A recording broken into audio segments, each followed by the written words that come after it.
civic stuff I need. Okay. Thank you. Thank you. We are reconvening. Dr. Morris? Okay, thank you so much. Thank you. All right. I'm calling the meeting to order, please. And would you please rise for the Army JROTC Color Guard from Madison High School. We'll now present the colors. Please rise.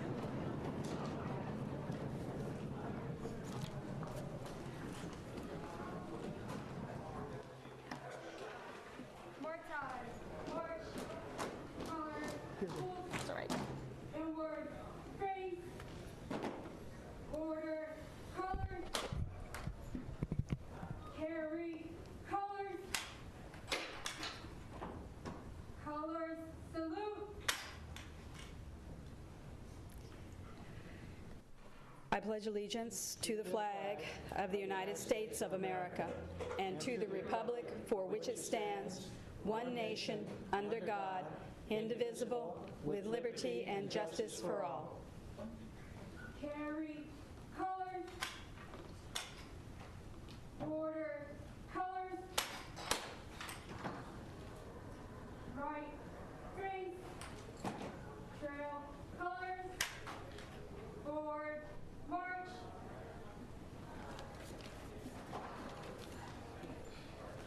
Thank you. Please be seated.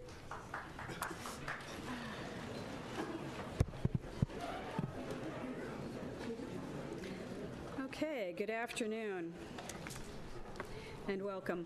I'm Catherine Nakamura, President of the Board of Education. I would like to welcome all present today and call the October 28, 2008 regular meeting to order with all board members present. We hope that the discussion and the decisions you observe today will give you a better understanding and appreciation of the important part that you play in setting the course of education in San Diego School District, and we mean that sincerely. Agendas for today's meeting are available at both entryways to the auditorium and on the internet at www.sandy.net. In addition, we are using Board Docs, a web-based program to enhance governance, reduce the amount of paper we generate, and provide for better communications with the public. We are not playing video games up here, just to let you know. The information regarding agenda items is also available at the information desk located near the press table. The board requests that those individuals with pagers and cell phones, including everyone up here, please turn them off or put them on the silent mode while you're in the auditorium. It actually interferes with our sound system if it goes off. The board requests that during the meeting, please enter and exit the auditorium by using the door at the back or the door to my left in front of the press table. The board welcomes your comments in writing or during public testimony. Public testimony request forms are located on tables to my right inside the front and back entrances to the auditorium. The board asks that speakers focus their comments on issues and not on individuals, so please do not call out individual people by name. Please use their titles if you have a concern about a staff member. Acceptance of public testimony requests will be closed as each agenda item is called and our discussion begins. If you wish to address the board today and your name is not on the blue sheet,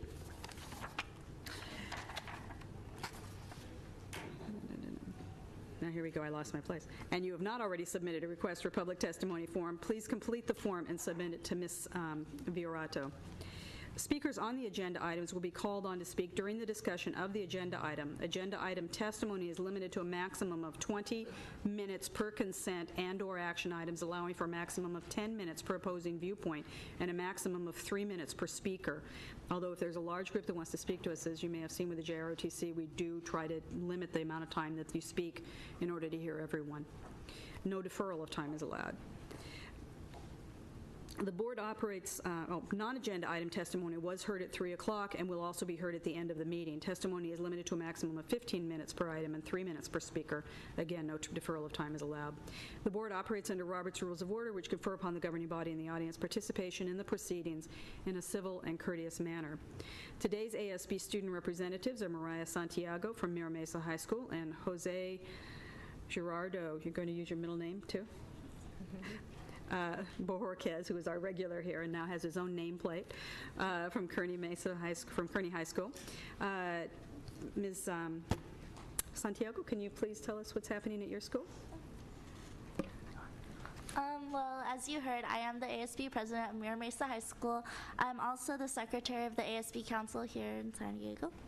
In Mira Mesa High School, we recently had a very successful Red Ribbon Week.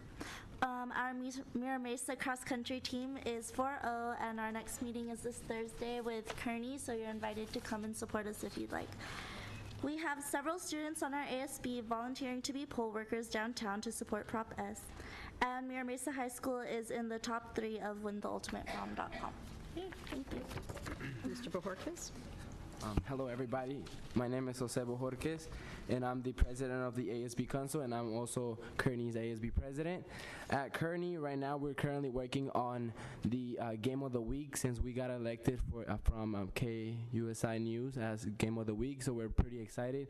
This is history for Kearney, and so we're going to have the alarm clock pep rally in the morning at 8:45, I'm sorry. But football is not just one thing we're working on. We're also working on a blood drive and a food drive at our school. And Red Ribbon Week was also really successful at our school.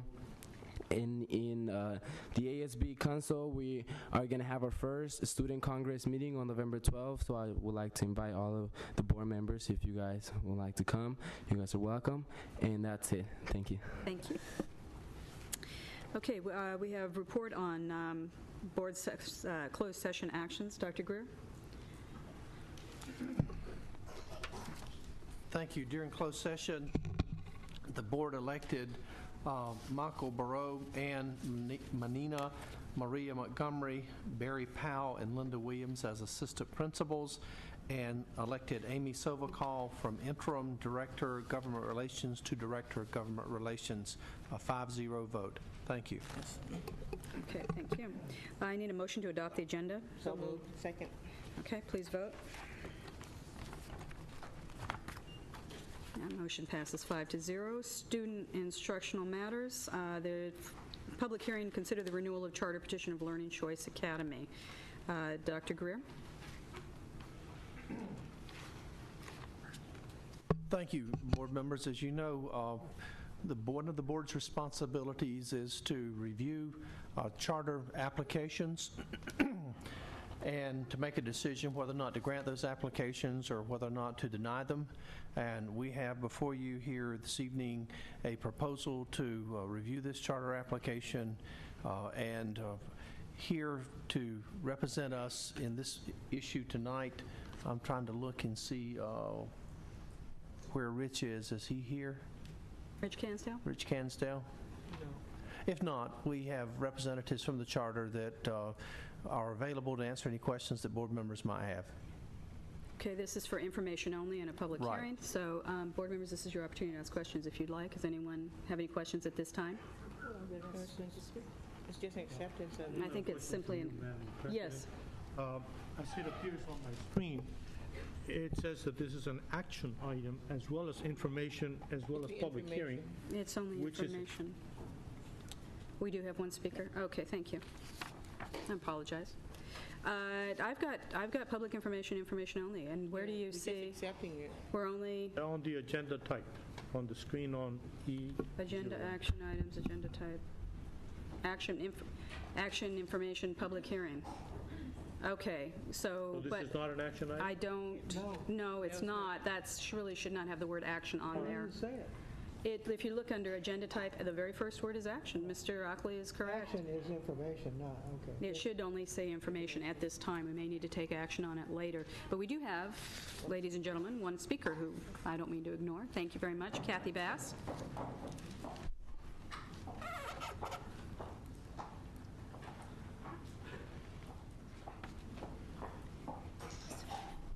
Good afternoon. I'm Kathy Boss. I'm the director of the Learning Choice Academy, and I'm here. One reason, because we did feel it was an action item. The second reason is to say thank you. We want to give you a thank you because 4.5 years ago, She's kind of new, so 4.5 years ago, this board approved our charter for the Learning Choice Academy. It was a move some of us felt was nothing less than miraculous. you're doing It was done on the very last day possible. And so you can imagine we scrambled to secure funding, facilities, and instructional resources. Although exciting, it was a lot of hard work, long days, and short nights. But on the first day in September of 2004, we opened our doors to 300 students, and we haven't stopped since. TSC has always evaluated its program and assessed how it can improve. At the strategic meeting in our third year, stakeholders concluded more had to be done to assist our students in math and science. And so that's what we did. We set it as a high priority, and we hired 5 additional teachers, and we ordered more math and science, new, high-quality books and other resources. And it paid off. The API scores last year increased over 60 points because of our efforts and our expenses. It was a wise move. It also provided to be a good investment because as we have increased our enrollment now, another additional 65 students, we're now at 600. We have not had to employ additional teachers, or we have not had to budget greater amounts for new curricula. In its 5th year, TLC proves to be a sound, established school, only to begin this process all over again. Today, the board is asked to consider the renewal of the Learning Choice Academy. Hopefully, you received the supporting documentation we submitted that shows that we fulfill all of the requirements. We have WASC accreditation for 6 years. We have had successful independent audits without negative findings for all 4 years. We have had the Similar Schools ranking of 7 or better for 2 of the last 3 years. We have met our API goals for 2 of the last 3 years. And perhaps most importantly to this board, we had the review and visitation of a panel from your district with very high positive comments. At this time, I am asking that you perform another miracle and that you honor the board's initial decision to approve our charter, that you honor the hard work of a dedicated staff, the commitment of parents, the progress of their students, and that you approve our charter for renewal. Okay, thank you. Mr. DeBeck? I'm looking at your charter, I guess it's a reapplication. Yes, it's Yeah, for charter. renewal. Okay, and element 2, student outcomes, thank you, Mr. Ackley. He is the monitor of my mic. You have a series of goals, and then you state them in behavioral terms. And I'd like to just ask the question, you can answer yes or no, because I never saw any report about these in your document. It says here, Goal 1, mathematics, and it says performance criteria. Of all students enrolled in the Learning Choice Academy for 2 consecutive years, 95% will demonstrate a full year's growth in mathematics in the 2nd year, or a cumulative growth of 2 years within the last 2 years of enrollment. There's no answer to that in the document. So I would assume that you're using other variables as a measure which weren't in your application. I'm not, I think that the application should state those things that you're also citing as your success factors, and I didn't see this answer. I'm not saying I'm hostile to your charter, I'm just saying that if you write a charter application and you put in it performance criteria, then the answer would be what of those performance criteria you offered to us did you meet? The next one is language arts. Of all students enrolled in the Learning Choice Academy for 2 consecutive years, 95% will demonstrate a full year's growth in language art in the 2nd year, or a cumulative growth of 2 years within the last 2 years of enrollment. Still no answer on that. And then we go to graduation. Of all high school students enrolled in the Learning Choice Academy for 2 years, 95% of seniors will successfully complete all requirements for a diploma as specified in the student handbook. Still no answer. Goal 4, I can't read Roman numerals that well. Performance criteria of all students, this is Stewart Community, of all high school students enrolled in the Learning Choice Academy for 2 years, 90% of all students, seniors, will provide a minimum of 80 hours of service to the community. All of those single sets of goals that I cited are on page 11 of your application were not cited as successes or failures or even evaluated as far as I was concerned, which I think you should do, or remove these and put other ones in that you can cite. Then I go to attendance, 95% will maintain a regular attendance. I don't know that's true. So as I go through those 5 different goals, I see no data to support that you met those goals, but I do see that you've met other goals, which were not stated. So then if I was given the test, did this charter meet the goals it set for itself, I'd have to say I have no evidence. All right, I appreciate that, and we can And that's bring not that next time. very good for me. What we did is we went by what the state requirements and the district had defined as its requirements for renewal, and those weren't cited. However, we can give that report to you. Well, it doesn't, maybe I'm wrong, but I thought the goals that were established in your charter were part of the requirements for renewal. That is, you know, that was the reason charters were established. One, they could set their goals, independent of the district goals. They could describe how they were going to do them, and then they'd be held accountable for those goals. If the goals are not the same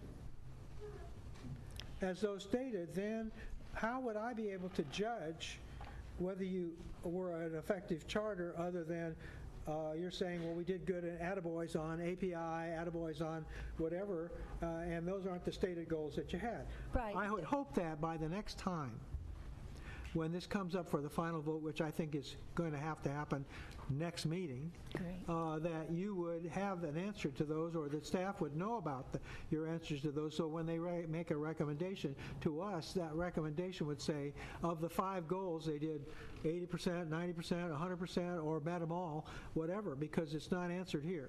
And I appreciate that. However, again, I was going off as far as this application with what was the requirements were for renewal with the state and with your district according to what they had defined. However, your panel that comes to review each time, we do look at those things. And again, we have our strategic plan, which I'm not sure you received. But each year we do a strategic planning and a revisit, an action plan. And we definitely use those goals and report that out.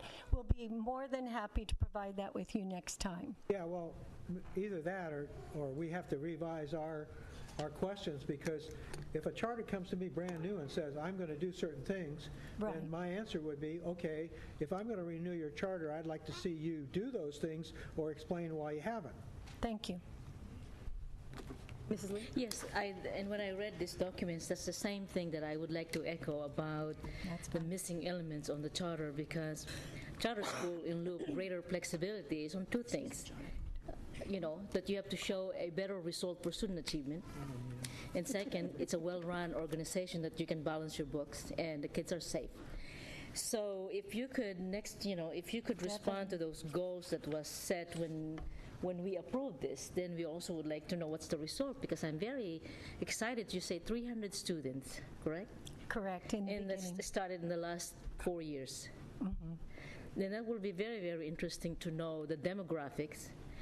How do they respond to the new, accountability system in the AYP and also the API? And I would like to know that, you can share some of those success. I'll be more than happy to. And so if next time when you come back, that will be very, very helpful to see. Yeah. Okay. Jackson, do you have a question? No. Mr. Adams? Yes, there is some of that information on the little brochure that we got. The numbers are very small. Pardon me? The numbers are very small, especially on this side. The numbers, I could barely see them. But I can see that your API growth has been respectable. I can see that you are ranked with 7th in the similar schools. But we happen to be, I think, a little thirsty for details, and that's the way this board is. I would like you to know that, at least from my perspective as an individual board member, I look forward to approving your charter renewal, and I hope that there would be no difficulty submitting the details that my colleagues would like to see. I appreciate that, and however, I do want to just say that it must have been my misunderstanding, because when we turned in our application, we turned it in with a great deal of supporting materials, including our past audits, including our strategic plans, including our test scores. So it must have been our misunderstanding that we didn't know we also had to provide extra copies for each board member, and we'll be glad to do that. Well, just briefly, in a summary, if you had said that we would have a 734 or better and an API and a growth, you would meet your growth target, and your subgroups would be all okay, that would have been, this is here, that's all there. Then I could say, okay, that's fine. But what I'm saying is that there's a disconnect between this and the application statements. And all I really would want is some simple statement saying, maybe there's a data attached that supports the fact that we met this. Yes, we met it, and the supporting data is behind. I can just say, okay, I believe you. But if I have a question, I can look back and say, oh yeah, they got 94% attendance and said 96, but that is pretty doggone good, so I think that's all right. You know what I mean? But that's not, there's no attendance data in here, so I really don't know. Okay, thank you, Dan. Okay. Thank you very much. Thank Okay. you. All right. We're going to move into a new report that the board has not, new report format the board has been working on for a number of months, but which we are going to actually see for the first time today. Dr. Greer, can you tee us up with the district operations monitoring report, please? Thank you, and I'd be glad to. The board's established through its operational expectations policies its values about how this district operates. The board has clearly expressed what must be done as business takes place and what must never happen. Today, the board has before you a monitoring report on one operational expectations policy, OE3, the treatment of stakeholders.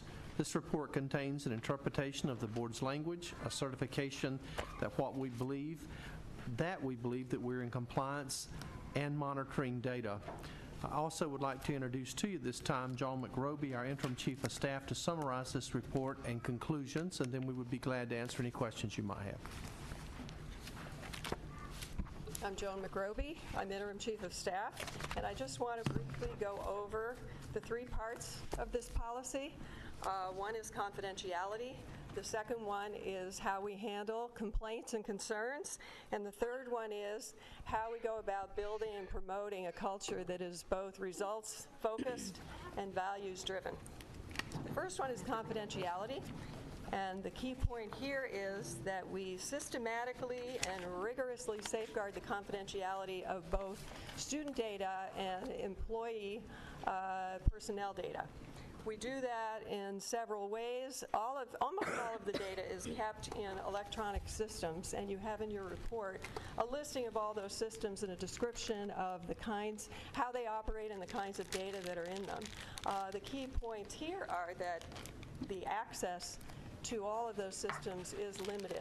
Only authorized individuals are given access, and very up-to-date records are kept of who has that access.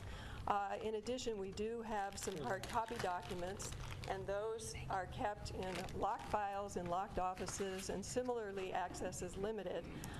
And again, another key point on this is that principals and department heads routinely review with staffs what the confidentiality policies are, and what are the legal and ethical considerations behind those. As evidence of compliance, the most clear evidence of compliance is that there have been no breaches of confidentiality and no complaints about breaches of confidentiality. So moving on to complaints and concerns, the issue here is that all complaints taken throughout the district are taken seriously, are handled in a timely fashion, and are given respectful and thorough responses. We have multiple departments and school sites and offices that hear complaints and concerns. They come from parents, they come from staff, they come from school community members and members of the public. Most of the nature of these complaints is generally not legalistic. Generally, it's someone talking about a perception of unfairness or inappropriate handling of either an individual or a situation. When these come in, they are carefully listened to, they are investigated, and the complaint is responded to in a timely fashion involving all players that are appropriate. And in terms of evidence of compliance, I think it's clear that despite the size of the district and the dispersed nature of where all the complaints come in, our staffs do a really good job of responding in a way that is caring and effective in following processes. You have in the report some data that show that hundreds from various offices, hundreds of calls come in every year and are treated in a very effective way and resolved. And finally, the question of how we go about building and promoting a culture that is both results-focused and values-driven. And this is the key issue in promoting this kind of a culture. The key influence is leadership, and it starts at the top. And I think it's clear that we've recently had the board articulate a mission statement and clear goals. From there, we've had the superintendent who has put in a series of new initiatives. Included in those are ones that have to do with a new interview process for site administrators that is interested in identifying not just knowledge and skills, but also the values and beliefs that we need to have our leaders evidence when they're leading schools. Besides that, we have the SMART goals process that is taking for each school site and for each department. They're specifying the goals that they are going to achieve in a specified time period. These are aligned with the board's goals. And these two examples of new initiatives, since they are new, they're just getting underway, but they've already sent strong messages throughout the system of what we value and what's driving us. Besides that, we have the Ethics Office, which exists to raise ethical awareness and promote a culture of integrity. As you know, we're in the midst of yet another ethics awareness campaign. We do trainings and workshops, and we have focused on ethical leadership workshops, again with the idea that the most powerful influence on culture is leadership. And then I finally want to note the critical importance of communication in promoting the kind of culture that we're after. Unless we have good communication channels, we're not going to get there. And we have good internal and external. We have a communications department that is adding continuously to the kinds of internal and external mechanisms that we use. We partner with our colleagues in the media to get information out to all of the citizens of San Diego. We have some new mechanisms like Connect Ed that the principals and the superintendent can use to talk directly by phone with families. The superintendent has Friday Notes. That's also an internal and external communication mechanism, and we're going to continue and expand on all of these efforts. Okay, so you concluded? Okay, thank you. This is a new process for us. It's the board is really wants to have monitoring, and it's ensured monitoring of the entire school district. But towards that end, we want to do this right. So I've got something here I want to read to remind ourselves. The policy standard for accepting these operational expectations monitoring reports per board superintendent relationship policy 5 BSR 5 is that it is the board's responsibility to consider the report as evidence of district performance in this area of operation. Following a motion to accept the monitoring report for operational expectation 3, treatment of stakeholders, I invite any board member of the board who has questions and/or comments about the report to do so at this time to the superintendent or to his designee. Let me remind the board that our policy provides 3 criteria against which we are to judge this report. The criteria are whether the board is satisfied that the policy has been reasonably interpreted, the district and the superintendent are in compliance with the provisions of the policy or have disclosed procedures to establish that compliance, or that the information is sufficient to allow the board to decide. There should be, I think, and that the information is sufficient to allow the board to decide. I would like to encourage members to limit their questions and comments to these criteria. Do I have a motion to accept the report? Yes, I move this. Second. Second, thank you. All right, I believe Ms. Jackson's first, then Mr. DeBeck wanted to. While I do accept this report, and I think it's important to note again that this is the first that we have undertaken in this particular measure, and I appreciate the report, and I'm going to approve the report because it's based on up until today. But I wanted to make sure that I had on record some concerns about the report, and I just sent a copy down to the superintendent, but I'll read it so that you can hear it as well. Okay. The 3 criteria that the board is required to use to consider this report evidence of district performance in the area of operations. I do not believe that the staff has met criteria number 3, which state that the information is sufficient to allow board to decide. My concerns are as follows.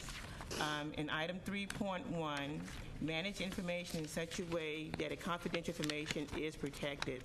Since we are still waiting the results from the IT audit conducted by FISMAC, I cannot confirm or deny that there may be severe security breaches to confidential information. Once these findings have been published, I would be able to further discuss this situation. But given the gravity of that particular review, I don't think we can say right now that we don't have any breaches because we're reviewing that right now. And we've been reminded again how important that review is. On item 3.2, maintain process for effective handling of complaints. In the past, the board has received monthly or sometimes quarterly status reports to show the type of complaints, type of reports received and confirmed by complaints being handled appropriately. I'm requesting that we continue to send those monthly reports to the board so that we have an idea of what's going on. Many times we don't find out about a complaint because somebody runs into us and they say, I complained about something and I never heard back from anyone, and we're standing there with a blank stare because we had no idea that they had a concern. And recently, more recently, this morning, it really hit home because this morning I was on the phone for an hour and 4 minutes. I even timed it. A parent had to go through the internet, find my number, call me at home, and she talked for an hour and 4 minutes because she felt she could not get her concerns addressed through the proper channels. And so we're working on that now. And so certainly, I passed on to the superintendent this morning, but they had to go through that lens. That means this person was committed to getting their issues resolved, and they shouldn't have to work that hard to get an issue resolved at one of our schools. Thirdly, maintaining a culture that reasonably includes people in decisions that affect them. And here, the hiring process that you just mentioned, the Haberman, there was flaws from the beginning. A lot of the people that went through it was told it was just a practice run, and later on it was their only chance that they had. Some people were put in the VP pool, then they would give opportunity to say, well, I mean, for 2 years, it's 1 year. But those items have been worked out, but still it is a concern because even to today, having a clear process for what it takes to become an administrator in this district is not very clear to the board. We know the Haberman is one, but the Haberman can't be that overall process. And that needs to be very clear, and we're still asking for that. The final results of the Haberman was not even given to the board. It was just mentioned to the board. And in addition, I do not see evidence that the staff values, listens, and makes adjustments based upon the concerns, recommendations of the stakeholders. And when I say that, I'm looking at what you gave us. Okay, now I do know that when I talk with the superintendent about an item, he does respond.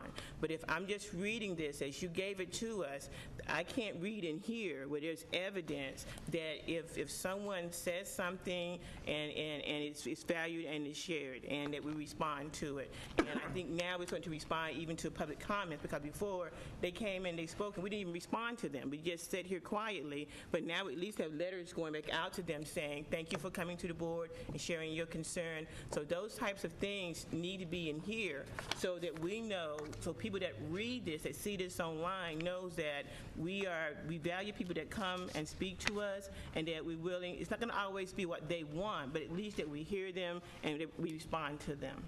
Thank you. Okay, thank you. Yeah.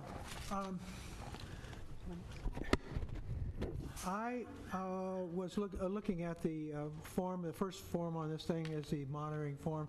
It is signed certification of the CEO. I've certified the report to be accurate and check compliance. The superintendent signed it. And then I started looking, and I was looking for data.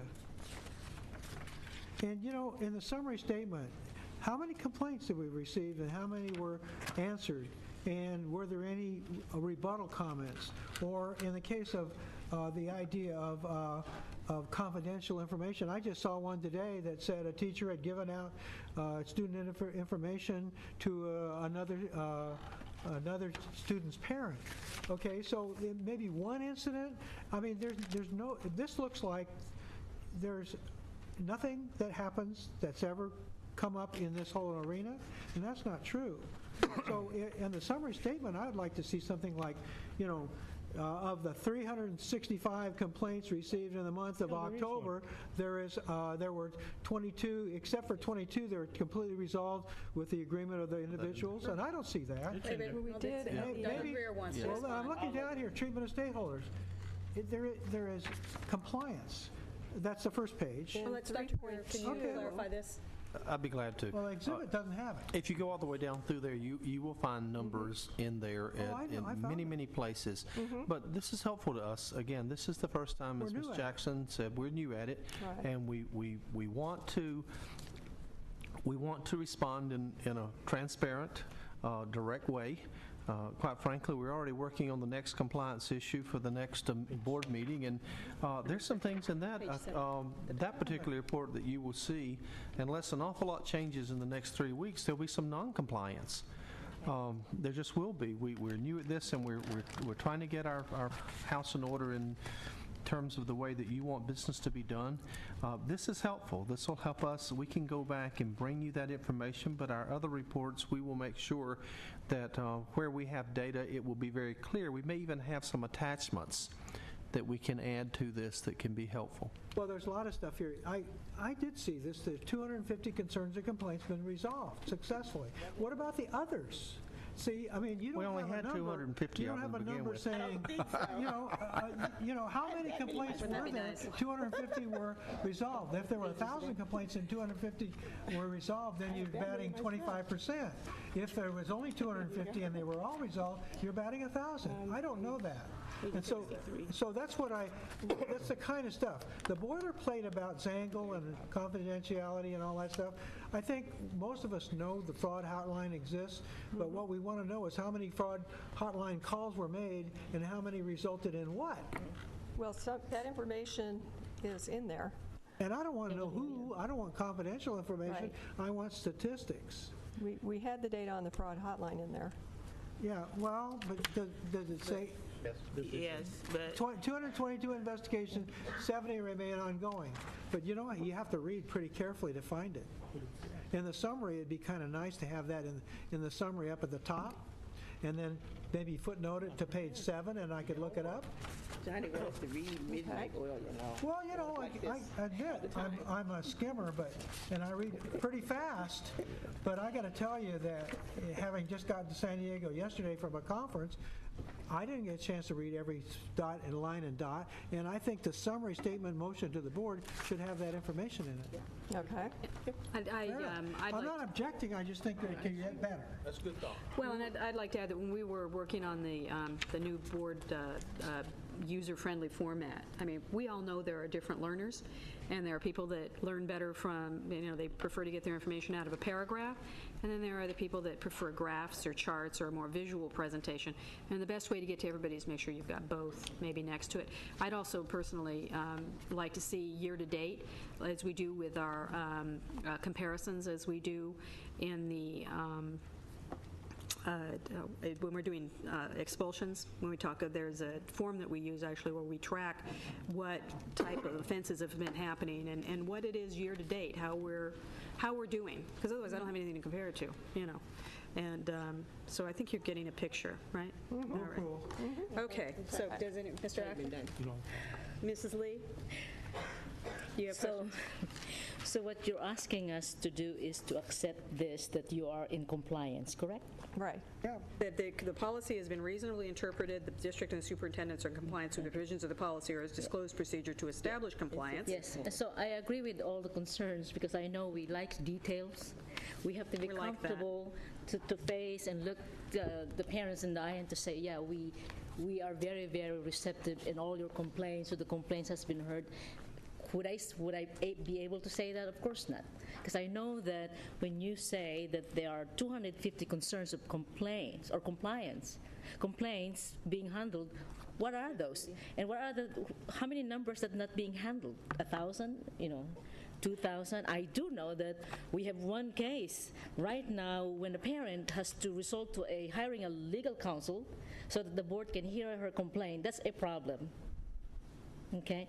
So those are the kind of issues that at least we have to know. We do know we receive complaints via email to our house, by email to our inbox from Sunday.net, and we have letters. Someone has to be collecting this whole thing, because then I have to track, have someone responded to this and what happened. Did it get taken care of? So I always keep repeating about reminding folks to say what happened to this. So I don't see here. So how can we devise a system like that we can, Dr. Greer? I mean, how do we know that? Because I've been repeating, and sometimes you have to call the parents, and it's embarrassing to say, well, you know what? It's already done, but sometimes not. Yeah. It's it's frankly just very directly. We have over 117,000 students, and when you look at that, that's probably pretty close to 90,000 or more families. And we do get complaints, but for a district our size, I must tell you, the number of complaints we get is very small by comparison to other places I've worked. Having said that, we will work very carefully with our school improvement officers. As you know, they have a parent liaison that works for each one of them. And we'll ask them to make sure that they keep accurate records and that we get you either monthly or quarterly feedback like you have asked. The other thing that we want to, I've asked Bernie Reinerson to do, is to take a real hard look at what goes on out at the Ballard Parent Center. I want to have a clear understanding about what our employees there do on a daily basis. I also want to do us as an organization to do a better job reaching out to parents, not just having one or two activities there, but actually our staff going out into different areas. I think we ought to have it in every area of our city, several schools that we would designate as, quote, community schools. Schools that might have an auditorium, schools that might have a media center, so that staff can go out and do some parenting workshops, that we can go out and hold community forums. I know that this board, as part of your coherent governance model, will be going out, conducting linkage meetings and listening to different groups. But also, at some point in time, would like some feedback from you as a group about whether or not individuals on the board would be interested in going out in their areas and having one or more community forums that somehow the staff could help facilitate if you as a group are interested in doing that. So there's a lot of different things that we can do. We know we've got growth to do in this area, but all in all, I do think that we are in compliance with your policy as it is written. Do we answer every single complaint? Of course not. But I do think that we make a strong effort to answer them all. Now, we've got work to do with how we treat stakeholders. Not every administrator in the district has the people skills we want them to have. But I would say to you, our staff works hard to be responsive to parents. And Ms. Lee and I talked about one today that Dr. Morris is working on. And it's worked its way all the way up to the deputy superintendent level. But having said that, I think you ought to be reassured that both the deputy superintendent and the superintendent will get personally involved and meet with parents if that's what it takes to try to resolve that issue. We do have one speaker, and while Francis Fierro is walking up here, I do have to share with you that there was, when Mr. DeBeck and I went to China at the airport, there was a little mechanism as you checked in that had 4 buttons on it, and after you had been served by the person that was helping you process your forms to get into the country, you could hit very satisfied, satisfied, unsatisfied, or very unsatisfied, and that, I think, logged the information. That was a little bit too much Big Brother to me, and I'm not sure if what happens in the Communist Party when... what happened to you when you push when you push unsatisfactory, sure. but I did think to myself that maybe that would be interesting to have in the district. Ms. Fierro, Ms. McCormick, Okay, thank you. Thank you. Thank you, Francis Fierro, Chapter 788, OTBS Office Technical Business Services President. I'm here because I have a concern about this. My concern is that there is so many people out there that have access to Zangle with all the records of our students. We have laws, HIPAA laws, we have many things that are being accessed by people that are non-district employees. A lot of these are parents, volunteers, they help the schools. There is a place for them. We love our parent volunteers. I was a parent volunteer coordinator. But I believe that there is confidentiality, and when a parent might be working in the office with that information, it goes out to the community and other people, creating a breach of confidentiality. And this exists right now in a lot of our schools due to the cuts in our bargaining unit. We are totally inundated with more and more paperwork to get done, and it is all supposed to be confidential, but you'll be very surprised at all the people that know everything about our students that shouldn't have any access to it. And that is a fact. I work in the schools. I hear from the members who are working in the schools, and breach of confidentiality we have. Zangle, who gets to use it? Who determines that? When I'm sitting next to somebody who's a volunteer or a parent who is not a district employee, that bothers me.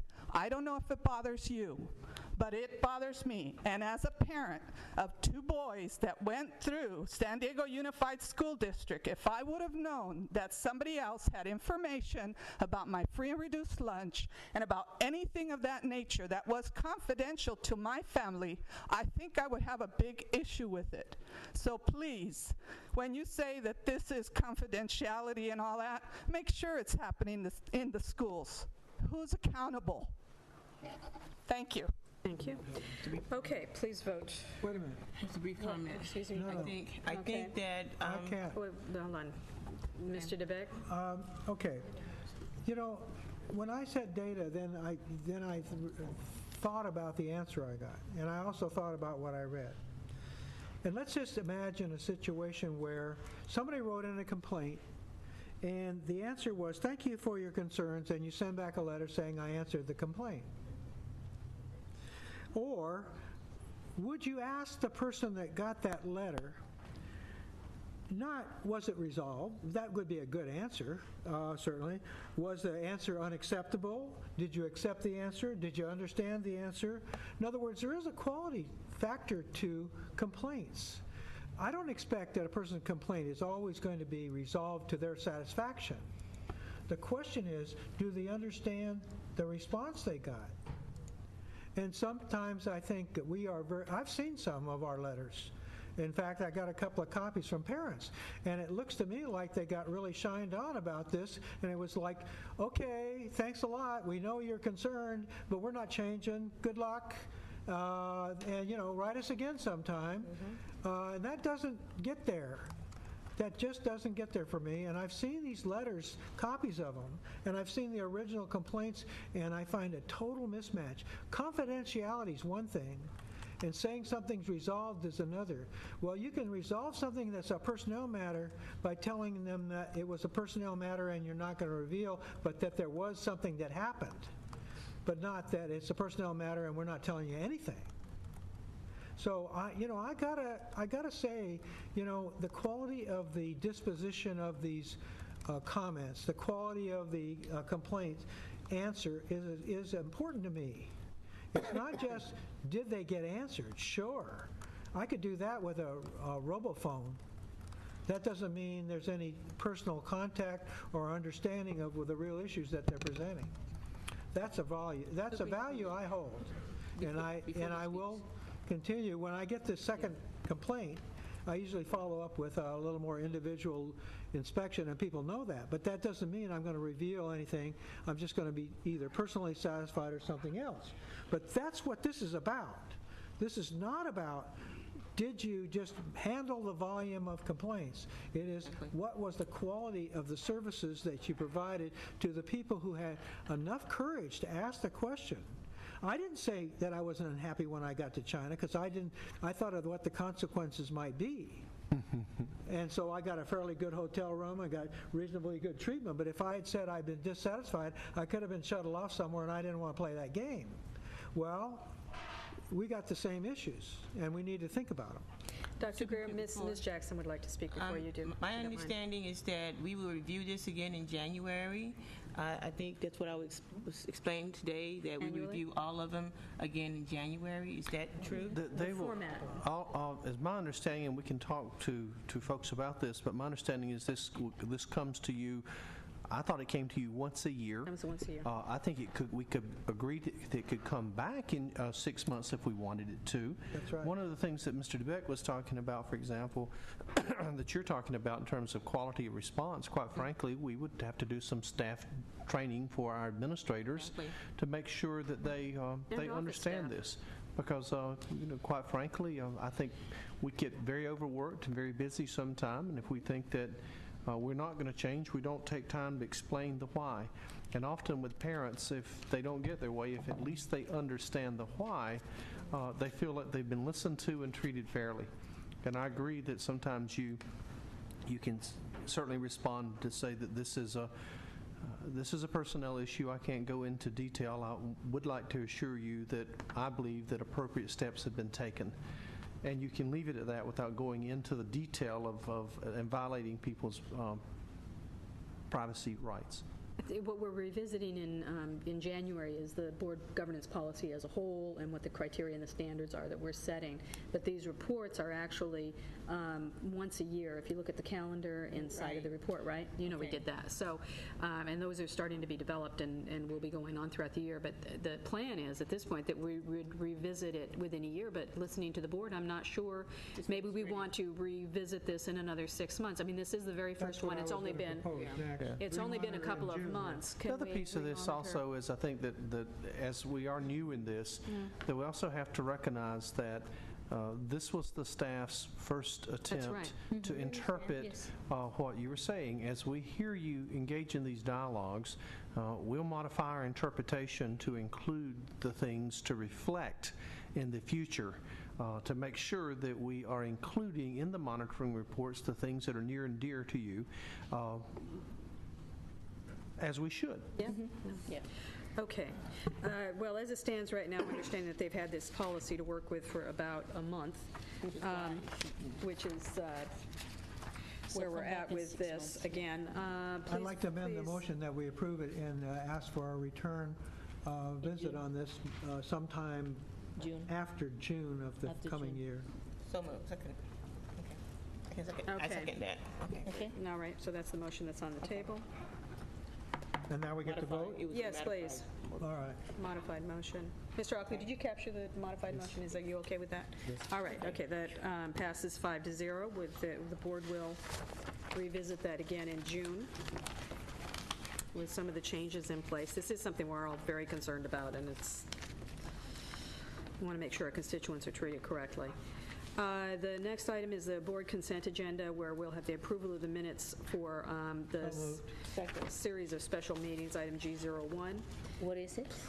Items, special meetings August 6th, 7th, 8th, and the special meeting on August 19th. All right. By the way, you know we've had 42 board meetings since January. Who's counting? Yeah, we've been busy. Can't say we don't work hard. Okay, and the vote is da-da-da-da-da. Okay, passes 5-0.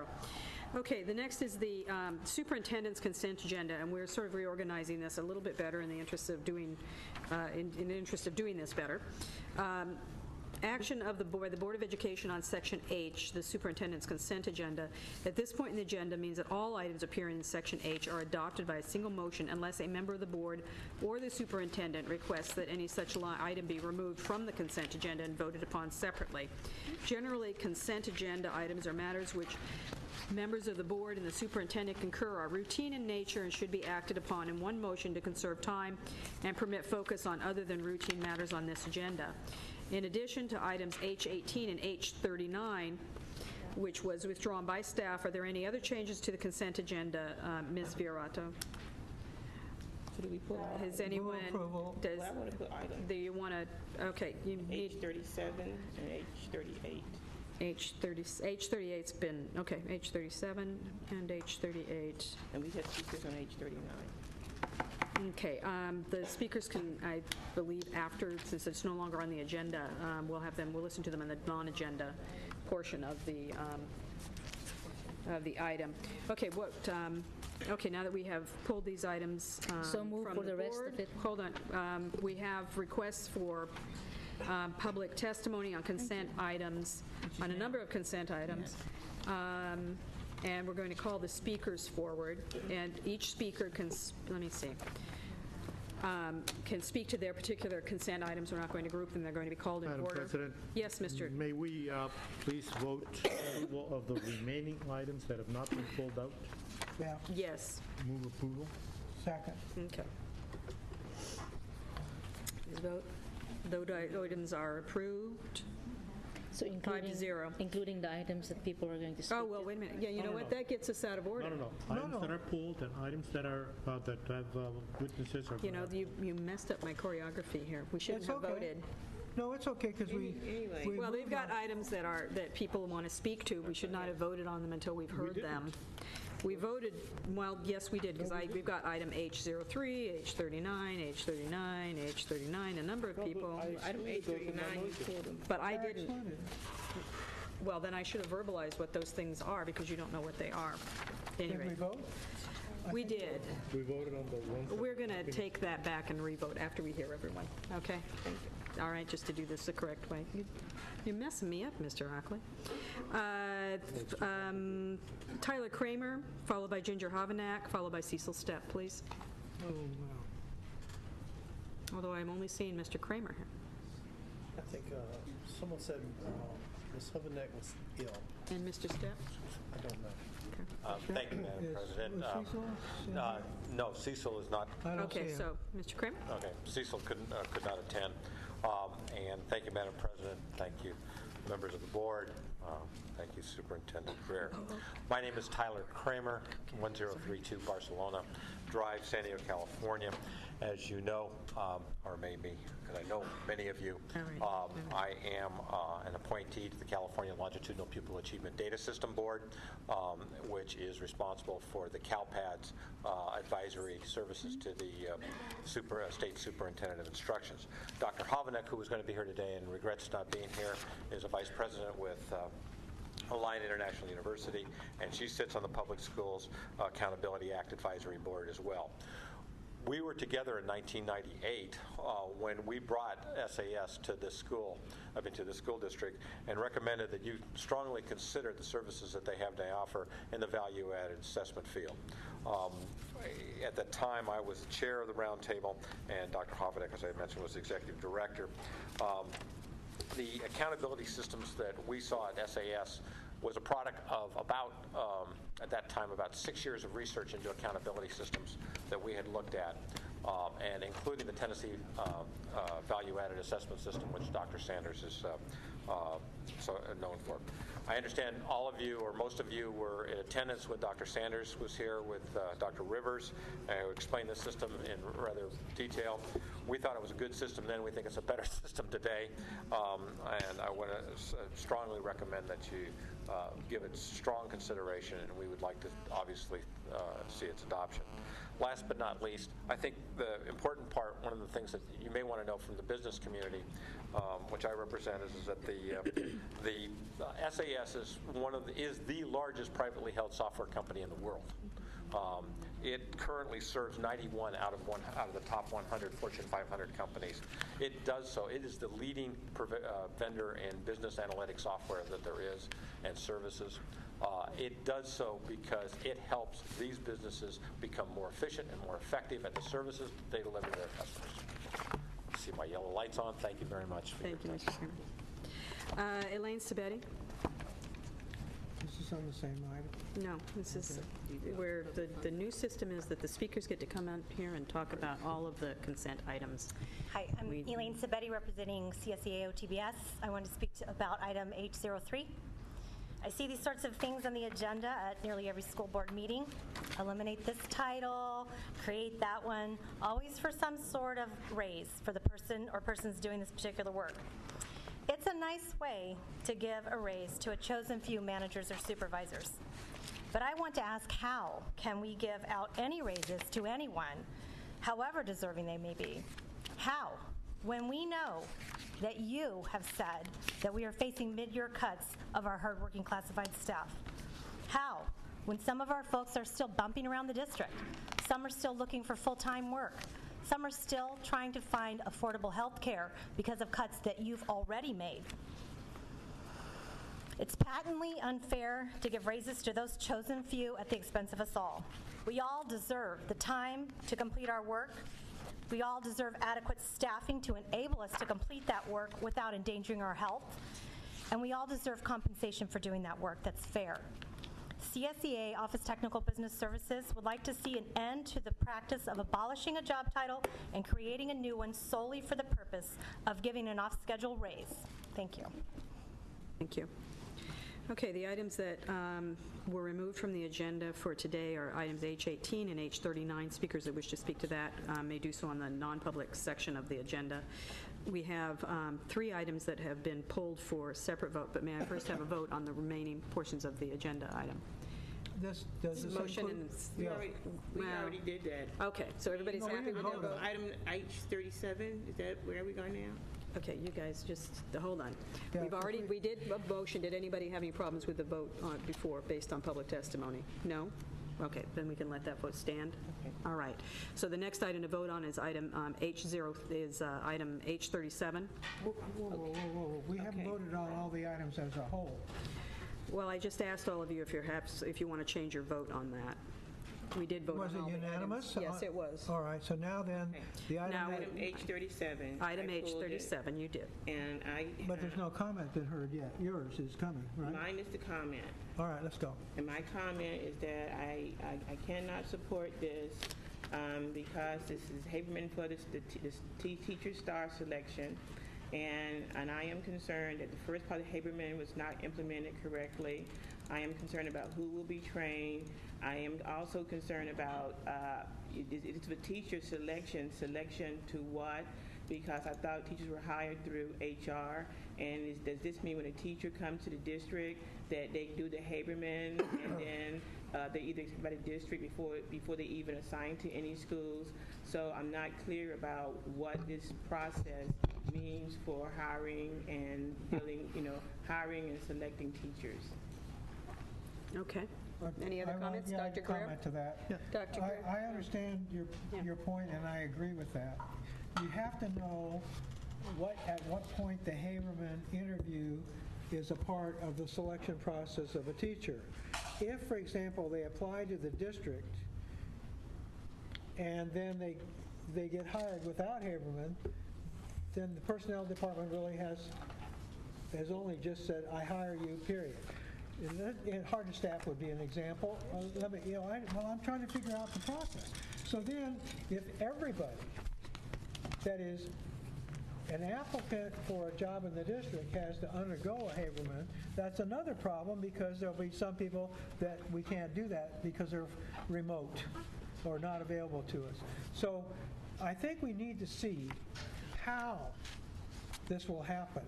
If, for example, you say that the public school administrators are the principals, then what happens is you may have a person who the personnel department says, here's a person with the credentials, the training, and the experience and the recommendations for hiring. But they don't get the job until they go through Haberman. And that's being done by, let's say, a principal or something. That's the part that bothers me. I think I have to see it as a part of a complete process. I think the superintendent will describe that. Thank you. Number one, I want to point out to you that I do hope you will approve this, as this is one of the goals that you gave me this year, was to get our central office and our principals trained in the Haberman process. That was your goal you gave me. It'd be very hard for me to accomplish if we can't do the training. That's number one. Number two, the way this concept works is what we're asking to do is we're asking to train a group of our principals. The principals then would be available in groups of 2 to screen teachers who apply to this district using the Haberman process. Part of the Haberman process is an online screener where people have access to it regardless of where they're located. They go online, they go through the screener, and you answer questions, you come up with a screener score from there. We use that to help decide whether or not we're going to interview someone from Portland. Now, we would interview anyone regardless of what their online score would be if they student taught in this district, or if they were recommended to us by one of our principals or by one of our teachers, because we want to be fair. And what we would do is our principals, the plan is the principals would go through, not for people who are currently employed, but for new people applying to the district. We would go through the Haberman process. We would come up with an interview score for them. That was, as Ms. Jackson has said earlier, that would be one of the criteria. Another criteria would be we would check their references, their backgrounds. The second thing, of course, is we're going to look at their college transcript as one piece of document that would speak to, of course, their academic preparation. And we would look at letters of reference and recommendation. If a person then was placed in our teacher candidate pool as a candidate in the pool, then principals are free to interview people from that pool and select anyone they want to fit the needs of their school, and we would then recommend those folks to you via your employment. The key is that the principals would be trained to help establish people going into the pool so that this just isn't a downtown personnel issue. Principals have said to me, we want input. We want some input. And see, once a person gets in that pool, then you're free to select and interview anyone you want to select and interview. Okay, I'll say this, and then I'll be quiet because I want to get to the speakers that have been waiting for a long time. The current process for the Haberman was not clean, okay? By that, it means there were some flaws in it, and even though those flaws didn't come before the board as an item, there was some flaws in it. I am gravely concerned because the people who spoke with me that are in the VP pool look more like me, and they're Latino. And so even though this is supposed to be a test that can screen people and make sure they're going to be fair and objective, it seems like the people that they're screening to put in the bottom end of this pool are people of color. And so I might have missed a meeting, a special board meeting where you discussed this a little bit more in depth, but I have grave concerns when what I hear you saying is we're going to train a group of principals, and those principals in groups of 2 are going to administer a test to an incoming teacher, and those 2 people will say, you know what, this person passed the Haberman, so we're going to bring them into the system, and this person didn't, and we're not. And I think there are better ways for us to recruit teachers in this district, have principal input into who comes into this district than this way, because I am gravely concerned. Again, we never saw the results as a board, and even in closed session, we never saw the overall results to know how the people fell out. But from what I have experienced, people coming to me telling me, I have concerns. So I'm sure this will pass because it's something that maybe have been discussed at a different level, but I can't support it. I understand that, and we'll be glad to show you that data. Thank you. We have as many non-white administrators screened and selected as a result of using the Haberman process than we did before. Okay. And this is not just where 2 principals will join in the screening process. It's where a principal may join with a central office administrator to identify folks to go in the process. To me, I want to be clear, no screening process is 100%. Exactly. But a uniform screening process is certainly much more fair than having 186 different principals going out using 186 different techniques to select teachers to teach in your district. And so that's what we're trying to do, is to come up with a uniform selection process, but we don't want to do it independent. We just got through finishing a monitoring report that said involve people that at the lowest level decision making. And so we want to train principals. Now, in terms of who we plan to train, we want to train them all over time. We just don't have the money to do it. We're doing it in small groups, and As the year progresses, if we see that we have more dollars as we fight through our mid-year budget concerns, we'll come back to you and we'll try to get some other people trained as well. Thank you very much. Yeah, and I have to say that in reading the Star Teacher book that we were all provided with, and also understanding the Haberman process, I'd say it's pretty carefully loaded to support diversity. Yeah. But the And so, person is given the question. that's what all I'm saying is that's my impression. Okay. And so I'm going to support this. Okay, please vote. And that item passes 4-1. The next item is item H38, which Item Ms. Jackson pulled. H38, and I just wanted to make sure that we understand that this data that we are collecting cannot be used. I know, and Dr. Superintendent and I discussed it. In the state of California, this cannot be used as a punitive measure for the teachers. And again, I wasn't at the briefing, but I want to make sure that that is known. And so certainly we'll move forward on this. And that's correct. And it also, by state law, can't be used as part of an evaluation, as you know. That's absolutely true. Okay, please, do I have a motion and a second for item 48, please? Okay, please vote. Okay. That item passes. She likes that suspense thing, 5-0. Okay, operational matters. Before we go there, just a second. I know at the end of the last board meeting, we went upstairs and we modified the rules a little bit to say that people that come for consent items speak before we do consent. But the public was not aware of that, number one. And secondly, if someone comes to speak on consent item that the board decides to pull at the last minute, to make them wait to public comment is inexcusable. The people here from Morris have been here all evening waiting to speak. 2 hours. 2 hours. And this was not pulled yesterday or this morning. This was pulled an hour before the board meeting. And they know it probably wouldn't have came down, but it was just pulled. I think at a minimum we can let them go ahead and speak rather than making them wait to a public comment so that they're not on the air, which is, I think, what the purpose of this is. I think we've got about 10 minutes, and we will be getting to them. This should go pretty rapidly. The schedule of Public Board of Education meetings for the period January through June 2009. I need a motion to approve. Second. Please, second. Please vote. Okay, thank you. Okay, public hearing resolution in the matter of certification of sufficient textbooks or instructional materials. Dr. Greer? This is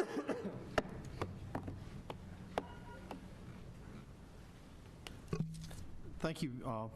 At this time, I'd like to introduce our Deputy Superintendent, Dr. Chuck Morris, who's going to review this with the board and answer any questions that you might have. Chuck? Well, again, I'm going to introduce somebody else to answer all the questions, but just to give you background, you all have more background in terms of the sufficiency and the resolutions that are before you.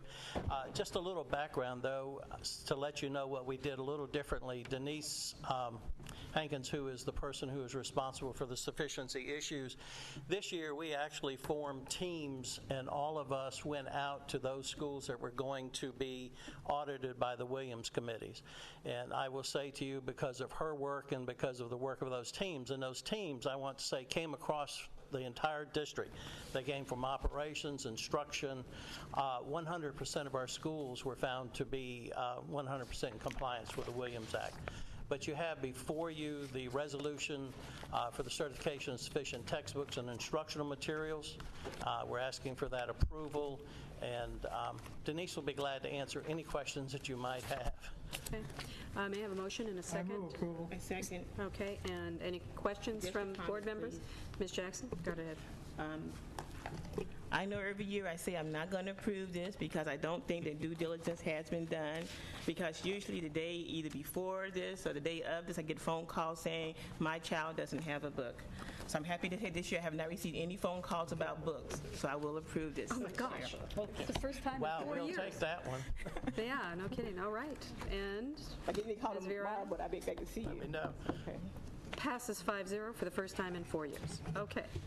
Item I-03, which is certification of Second. standards aligned instructional materials. Yes, second. Statutorily required. Dr. Greer, Dr. Morris, who's going to tee this up?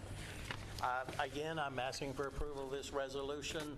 I will tell you that we worked, and I've got to say this, Denise has worked extremely hard. I mean, we had schools that hadn't turned in their certifications, and she literally went out to the schools to make sure that they had the instructional materials, had things shipped in here by FedEx Express. If there's any system in this state that tries and works any harder at that, it's this one, and I want to give her credit for that, and her Denise, would you staff and stand up, everybody that's please? involved. Thank you. And just today, I did get a complaint, probably from one of the parents that you've talked about, and she's already on it, and she's actually been to the school and are going to the school to check on that complaint. Thank you. Okay, any questions from board members? No? Did I get a motion and a second on this? I think I did, didn't I? And it's me that's holding up the show here. All right. And that motion passes 5-0. Thank you very much. Okay, thank you. We are now up to public testimony, and for those of you that have waited, thank you so much. Okay, Tracy McNair.